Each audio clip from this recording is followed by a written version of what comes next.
देशाचे पंतप्रधान नरेंद्र मोदी यांच्या नेतृत्वाखालील केंद्र सरकारच्या 12 वर्षाच्या कार्यकाळ पूर्तीनिमित्त भाजपच्या विकास यात्रा अभियानाअंतर्गत ठाणे रेल्वे स्थानकाच्या कोपरी पूर्व परिसरातील सॅटिस 2 सह विविध विकास कामांची पाहणी शनिवारी करण्यात आली। हा पाहणी दौरा जिल्हाध्यक्ष संदीप लेले यांच्या प्रमुख उपस्थितीत पार पडला। यावेळी वरिष्ठ प्रकल्प व्यवस्थापक राजेश कट्टे, वरिष्ठ अभियंते, एसएमसी संस्थेचे अधिकारी, भाजप नगरसेवक भरत चव्हाण, नगरसेविका अनिता यादव, भाजप कोपरी मंडल अध्यक्ष कृष्णा भुजबळ, जिल्हा सचिव सुनील कोळपकर यांच्यासह भाजपचे पदाधिकारी आणि कार्यकर्ते मोठ्या संख्येने उपस्थित होते। ठाणे महापालिका, राज्य शासन आणि केंद्र शासनाच्या रेल्वे विकास कॉर्पोरेशन यांच्या संयुक्त विद्यमाने हा सुमारे 270 कोटींचा सॅटिस 2 प्रकल्प राबविण्यात येत आहे। बहुतांश प्रकल्प रेल्वेच्या जागेत असून या प्रकल्पाचे भूमिपूजन 10 मार्च 2019 रोजी झाले। कोपरी पाचपखाडी विधानसभा क्षेत्रात आयोजित या पाहणी दौऱ्यात सॅटिस 2 प्रकल्पाचा आढावा घेण्यात आला। ठाणे आणि कोपरी परिसराला जोडणारा हा सॅटिस प्रकल्प महत्त्वाचा दुवा ठरणार असून यामध्ये सुमारे 2.25 किलोमीटर लांबीचा रॅम्प उभारण्यात आला आहे। तसेच ठाणे शहरात धावणाऱ्या बेस्ट, टीएमटी आणि एमबीएमटीसह सर्व प्राधिकरणांच्या सार्वजनिक वाहतूक सेवांकरिता एकूण 12 बसथांब्यांची सुविधा या ठिकाणी उपलब्ध होणार आहे। याशिवाय प्रकल्पातील 8 मजली व्यावसायिक संकुलांमध्ये सुमारे 200 वाहनांसाठी बेसमेंट पार्किंगची व्यवस्था करण्यात आली आहे। मात्र या ठिकाणी प्रवाशांसाठी देखील स्वतंत्र पार्किंगची सुविधा उपलब्ध करून देण्याची गरज असल्याचे मत ॲडव्होकेट संदीप लेले यांनी व्यक्त केले। मुख्यमंत्री देवेंद्र फडणवीस तसेच उपमुख्यमंत्री एकनाथ शिंदे यांच्या मार्गदर्शनाखाली सॅटिस 2 प्रकल्पाचे वेगाने काम सुरू असून डिसेंबर 2026 अखेरपर्यंत हा प्रकल्प पूर्ण होईल अशी माहिती यावेळी भाजप जिल्हाध्यक्ष संदीप लेले यांनी उपस्थित अधिकारी व तंत्रज्ञांच्या हवाल्याने दिली। विकास यात्रा अभियानाच्या माध्यमातून केंद्र सरकारच्या विकास कामांची माहिती नागरिकांपर्यंत पोहोचवण्यासोबतच प्रत्यक्ष प्रकल्पांची पाहणी करून त्यांच्या प्रगतीचा आढावा घेतला जात असल्याचेही त्यांनी सांगितले। काय सांगाल, आज पाहणी दौरा आयोजित केला आहे सॅटिस 2चा? हे मोदी सरकारला 12 वर्ष पूर्ण झाल्याबद्दल विकास यात्रा असा उपक्रम आहे। जिथे जिथे विकास कामं चालू आहेत, केंद्र असो, राज्य असो, महानगरपालिकेचे असो, त्या ठिकाणी जायचंय, प्रत्यक्ष भेट द्यायची आहे, त्या कामाची पाहणी करायची आहे आणि लोकांना सुसंगत काम चालू आहे, त्यात काय अडचणी आहेत का आणि ते काम किती प्रगतीपथावर आहे याची माहिती देऊन ते केंद्र सरकारला त्याची रिपोर्टिंग करायची असं आम्हाला जबाबदारी देण्यात आली आहे। त्यानुसार मी स्वतः इथे उपस्थित आहे। माझ्यासोबत स्थानिक नगरसेवक भरतजी चव्हाण आहेत, दुसरे आमच्या कोपरी पाचपखाडी विभागातील नगरसेविका अनिता यादव आहेत, मंडळाचे अध्यक्ष कृष्णा भुजबळ आहेत, जिल्ह्याचे सचिव सुनील कोळपकर, दया यादव, कोकले मॅडम, विद्या कदमताई सर्वच उपस्थित आहेत, इथे भोसले ताई आणि सर्वजण इथे आलेले आहेत। हा प्रकल्प बरेच दिवस चालू आहे। थेट कोपरीकरांना फक्त उपयोगाचा नसला तरी अख्ख्या ठाणे शहराला उपयोगाचा प्रकल्प आहे, पण कोपरीकरांचा त्रास वाचणार आहे। खालून ज्या वाहनांची गर्दी होते, ट्रॅफिक होतं, ते टळणार आहे। सर्व पाहणी केली, प्रकल्प चांगला चालू आहे, प्रकल्पाचं नियोजन चांगलं आहे। पश्चिमेच्या सॅटिस प्रकल्पात ज्या चुका झाल्या त्या संपूर्णपणे या प्रकल्पामध्ये ओव्हरकम केलेल्या आहेत, हे देखील आढळत आहे। फक्त एक महत्त्वाची त्रुट आम्हाला आढळली, ती आम्ही निदर्शनास आणलेली आहे। हे इंजिनियर आपले सिकंडे साहेब आहेत, काटे साहेब आहेत, त्याच्यानंतर वाड साहेब आहेत, इथले इंजिनियर आहेत आणि प्रोजेक्ट मॅनेजर आहेत। या सर्वांना आम्ही या माहिती दिलेली आहे। त्याच्यामध्ये फक्त काय झालंय, याच्यावर रेल्वेने काय केलंय की 8 माळ्याचं कमर्शियल कॉम्प्लेक्स केलंय। त्या कमर्शियल कॉम्प्लेक्सला जे लोक येतील त्यांच्या गाड्या पार्किंग बेसमेंटला दिल्या 200। तर फक्त विषय असा राहिला की टॅक्सीने लोक येतील, उतरतील, ट्रेनला जातील, परंतु जे खाजगी चालक येतील आपल्या कुटुंबाला घेऊन, आपल्या पत्नीला मुलांना गावी सोडण्यासाठी, तर मग त्यांना आज सोडायला नवऱ्याला जाता येणार नाही, कारण त्याला गाडी पार्क करायला इथे व्यवस्था नाहीये। आणि त्यामुळे मोटरसायकलने येणारा, कामावर जाणारा, काही प्रमाणात का होईना रोज कामावर जाणारे, मोटरसायकलने येणारे यांना आणि गावी जाताना गाड्या घेऊन येणाऱ्या पालकांना या गाड्या पार्क करायची थोडी तरी सुविधा इथे असली पाहिजे। इथे फक्त ड्रॉप पॉईंट केलेला आहे किंवा टॅक्सी पॉईंट केलेला आहे, रिक्षा पॉईंट केलेला आहे, म्हणजे ड्रॉपिंग एरिया आहे हा। Pickup area, drop area, park area अजिबात नाहीये, तो थोडा करावा एवढी मी मागणी आम्ही सर्वांनी मिळून या ठिकाणी केली आहे. आम्ही त्याचं रितसर पत्र देखील देतो.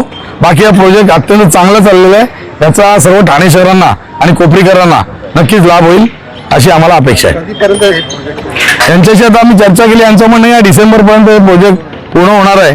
ते लवकरात लवकर त्यांनी पूर्ण करावं आणि लोकार्पण करावं, लोकांना त्याचा लाभ घ्यायला द्यावा आणि ठाणे पूर्वच्या लोकांना देखील त्याचा उपयोग होईल आणि त्रास होणार नाही याची काळजी घ्यावी. सर्व नागरिकांना आवाहन करण्यात येत आहे की सध्या डासांमार्फत पसरणाऱ्या डेंग्यू या आजाराचा प्रसार रोखण्यासाठी प्रत्येकाने पुढील प्रमाणे कार्यवाही करावी. डेंग्यू आजार एडिस इजिप्ती हा डास चावल्याने होतो. या डासांची पैदास साचलेल्या किंवा साचवलेल्या स्वच्छ पाण्यामध्ये होते. 8 दिवसांपेक्षा जास्त दिवस पाणी उघडे व साचून राहिल्यास त्यात डास अंडी घालतात. अंड्यांच्या अळ्या तयार होऊन पुढे डास तयार होतात.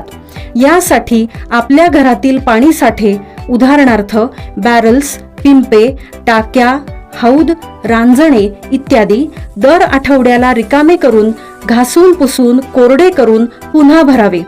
1 दिवस कोरडा दिवस म्हणून पाळावा. पाणी साठ्यांना घट्ट झाकणे बसवावीत किंवा जुनी साडी, चादर, धोतर यांनी बांधून झाकून ठेवावीत, म्हणजे डास त्यात जाऊन अंडी घालणार नाहीत. घराच्या गच्चीवर, आजूबाजूला, अंगणात कोठेही पाणी साचू देऊ नये. भंगार सामान उघड्यावर टाकू नये. उदाहरणार्थ टायर्स, प्लास्टिक सामान, कुंड्या, टाकाऊ वस्तू इत्यादी. अशा सामानात पावसाचे पाणी साठून त्यात डेंग्यूच्या डासांची पैदास होते.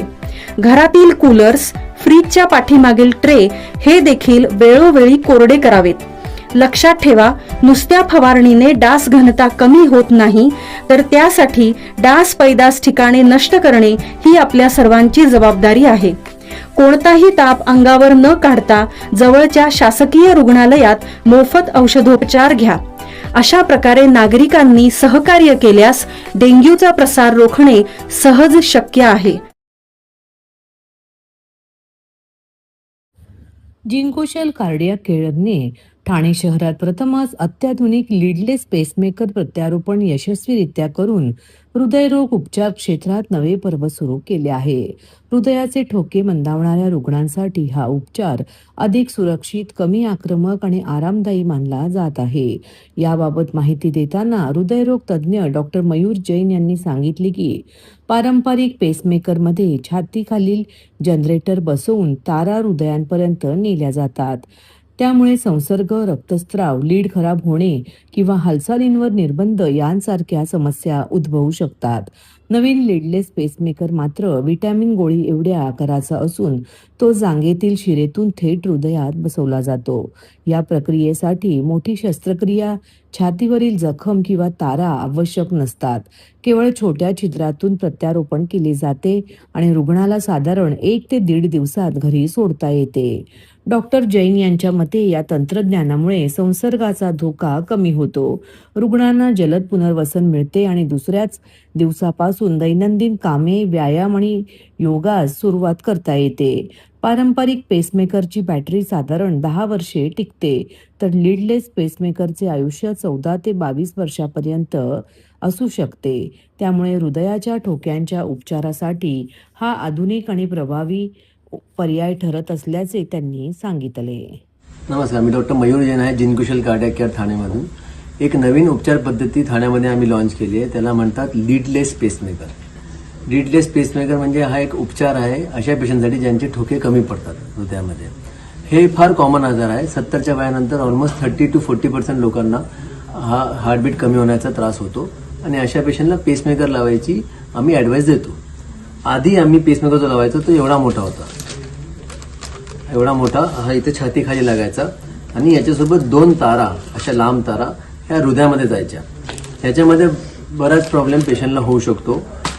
ही पण एकदम सर्टिफाईड थेरपी आहे, पण ह्याच्यामध्ये काय आहे की लोकल पॉकेट जो बनतो त्याच्यामध्ये ब्लिडिंग होणे, इन्फेक्शन होणे, ते तार आतमध्ये जातात, ते एका नसामधून जातात, वेनमधून. त्या वेनमध्ये ब्लॉकेज होणे, ब्लॉकेज झाल्यामुळे लीड्स खराब होणे, लीड्स जर खराब झाल्या त्यांना मग चेंज करणे. आणि इथे एकदा इन्फेक्शन झाला तर तो इन्फेक्शन त्या लीड्सच्या थ्रू हार्टमध्ये पोहोचतो आणि that can be life threatening. त्यामुळे प्लस याच्यामध्ये हे लावल्यावर पेशंटला एक्सरसाइज करता येत नाही फॉर 1 मंथ, हात हलवता येत नाही कारण लीड हलू शकते. सो हे सगळे त्रास नाही व्हावे म्हणून हा आविष्कार केला आहे काही कंपनीवाल्यांनी आणि हा 7 वर्षापासून वापरला जातो दुसऱ्या देशांमध्ये. भारतात आता 1 वर्षापासून आम्ही वापरतोय आणि याचं नाव आहे लीडलेस पेसमेकर. ही एवढीशी चिप, आम्ही याला चिप म्हणताना जेव्हा आम्ही पेशंटला समजवतो की एक चिप तुमच्या हार्टमध्ये लागेल. ह्याच्यामध्ये हे टायटॅनियमने बनलेलं आहे, याच्यामध्ये एक स्क्रू आहे. हा स्क्रू छोटा स्क्रू दिसत असेल, याला आम्ही हार्टच्या मसलमध्ये स्क्रू करतो एका डिव्हाइसच्या मदतीने. ते डिव्हाइस एक ट्यूब असते, जांघेतून एका व्हेनमधून, फिमोरल व्हेनमधून ती हार्टपर्यंत जाते आणि हार्टपर्यंत एकदा प्रॉपर जागेवर पोहोचली की आम्ही त्याच्यावर स्क्रू असतात, त्याच्यावर मोठे मोठे डिव्हाइस 3-4 डिव्हाइस असतात, त्याच्यावर स्क्रू असतात. ते आम्ही त्याला फिरवलं की तोच वळण इथे जातो आणि ह्याला तो मग हार्टमध्ये गुंतवतो. एकदा व्यवस्थित हे झालं, हार्टमध्ये लागलं की हे याला एका चिमट्याने तरी पकडलेलं असतं. वन्स वी चेक की सगळे पॅरामीटर्स ओके आहेत, बरोबर हे काम करत आहे, तर आम्ही त्याला रिलीज करून टाकतो. त्या रिलीजचा एक बटन असतो, ते रिलीज केलं की सगळं सिस्टम बाहेर येते. एवढ्याशा 4-5 मिलीमीटरच्या होलने पूर्ण शस्त्रक्रिया केली जाते आणि त्याच्यावर एकच टाका लागतो. तो टाका दुसऱ्या दिवशी आम्ही काढतो आणि पेशंट घरी जातो. त्यामुळे याच्यात पेशंटचा स्टे पण फार कमी आहे हॉस्पिटलमध्ये, 1 ते 1.5 दिवस. आज केलं ऑपरेशन तर उद्या आम्ही डिस्चार्ज करू शकतो पेशंटला. जुन्या पेसमध्ये आम्हाला पेशंटला 3 ते 4 दिवस कमी ठेवावं लागायचं, कधी कधी जास्त पण 5 दिवस, कारण अँटीबायोटिक द्यावे लागायचे. इथे इन्फेक्शन होऊ शकतं म्हणून आम्ही अँटीबायोटिक देतो, इंजेक्शन अँटीबायोटिक ते द्यावे लागायचे. प्लस इथे ब्लिडिंग झाला आहे का, काही प्रॉब्लेम झाला आहे का ते ऑब्झर्व करावं लागतं नेक्स्ट दिवस, कारण मोठा प्रोसिजर आहे तो जुना जो पेसमेकर करायचो आम्ही. त्यामुळे जास्त दिवस हॉस्पिटलमध्ये स्टे असायचा. आता त्याच्यामुळे ह्या नवीन प्रक्रियेमुळे हॉस्पिटलचा स्टे पण कमी झाला आहे आणि पेशंटला कम्फर्ट फार जास्त आहे. हे लावल्यानंतर पेशंटला काहीच रेस्ट्रिक्शन नाही. दुसऱ्या दिवसापासून ते योगा करू शकतात, स्विमिंग करू शकतात, एक्सरसाइज करू शकतात. आम्ही सगळं अलाव करतो पेशंटला. किती वयाच्या पेशंटमध्ये ही उपचार पद्धती लागू होते? कुठल्या वयाच्या पेशंटमध्ये? युजली ही लागते 70 वयाच्या वर कॉमनली. तर आणि आम्ही कधी कधी फार रेअरली हे लहान मुलांमध्ये पण ही पेसमेकर लागते. आम्हाला फार त्रास व्हायचा ह्या पेसमेकर लहान मुलांमध्ये, कारण हाईट वाढते. एकदम रेअरली होतं लहान मुलांमध्ये, फार अनकॉमन आहे. जसं मी एक इम्प्लांट केलं तर सगळ्यात कमी तिचं वय होतं 13 वर्ष. ते अनुवांशिक असतं, वडिलांमुळे तिला आलं. त्याच्या वडिलांचंही मी केलं होतं, तिचंही मी केलं होतं. त्यांच्यामध्ये काय होतं की हाईट वाढते, त्यामुळे ही याची लेंथ तर एकच फिक्स असते आणि आम्ही टाका घेऊन टाकतो आतमध्ये, त्यामुळे ही लीडची लेंथ नाही वाढू शकत. तर अशा पेशंटला 7-7 वर्षांनी चेंज करावं लागतं. त्यामुळे लहान मुलांमध्येही हे फार चांगलं आहे, पण त्याचं छोटा डिव्हाइस लावतो आम्ही, त्याच्यापेक्षा छोटा डिव्हाइस. या यंत्राची लॉंग लाईफ सर पहिलं स्पेसमेकर होतं ते आणि ह्याच्यामध्ये किती फरक आहे? खर्चिक आहे का हे कमी खर्चिक? हे खर्चिक आहे. ऑब्व्हियसली कुठली नवीन टेक्नॉलॉजी ती आपल्या जनतेसाठी थोडी हाय कॉस्ट असते, कारण हॉस्पिटलला रिक्रूट करण्यासाठी हाय कॉस्ट लागतो. जशी याची इम्प्लांटेशन रेट वाढेल इंडियामध्ये तसं याचं कॉस्ट कमी होईल. आता 2 फॉरेन कंपनीज याला बनवत आहेत, त्यामुळे अजून रिसर्च चालू आहे. इंडियनला एकदा बनलं किंवा हे कंपनी पण कमी करतील जेव्हा याचा रेट वाढेल. ऑलमोस्ट डबल पडतं, दुप्पट कॉस्ट आहे. या यंत्राची लाईफ किती आणि किती वर्षानंतर हे बदली करावी? सो तेही याचा फायदा आहे की जे रुटीन टेस्टमध्ये आम्ही लावायचो त्याची लाईफ 10 वर्षच होती. 10 वर्षाने बॅटरी चेंज करायला लागायची, छोटा शस्त्रक्रिया परत 3 दिवस पेशंटला ऍडमिट व्हावं लागायचं.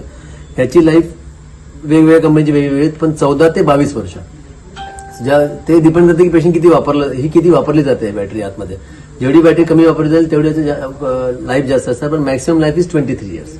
राबोडी परिसरात विकास कामे होत नसून अनधिकृत बांधकामांकडे कानाडोळा करणाऱ्या निष्क्रिय अधिकाऱ्यांना पगार पुरत नसल्याने पैसे गोळा करून उथळसर प्रभाग समितीच्या अधिकाऱ्यांना तेथील नागरिक दानपेटी सुपूर्द करणार असल्याची माहिती आमदार संजय केळकर यांनी दिली.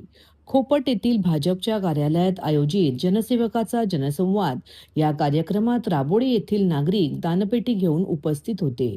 या नागरिकांनी आमदार संजय केळकर यांची भेट घेऊन तक्रारींचा पाढा वाचला. राबोडी परिसरात अनधिकृत बांधकामे, फेरीवाले आदी समस्या गंभीर झाल्या असून त्यावर कारवाई करण्यास अधिकाऱ्यांकडून टाळाटाळ केली जाते. अनधिकृत बांधकामे मोठ्या प्रमाणात सुरू असून अधिकाऱ्यांच्या भेटीनंतरही ही कामे सुरूच राहतात.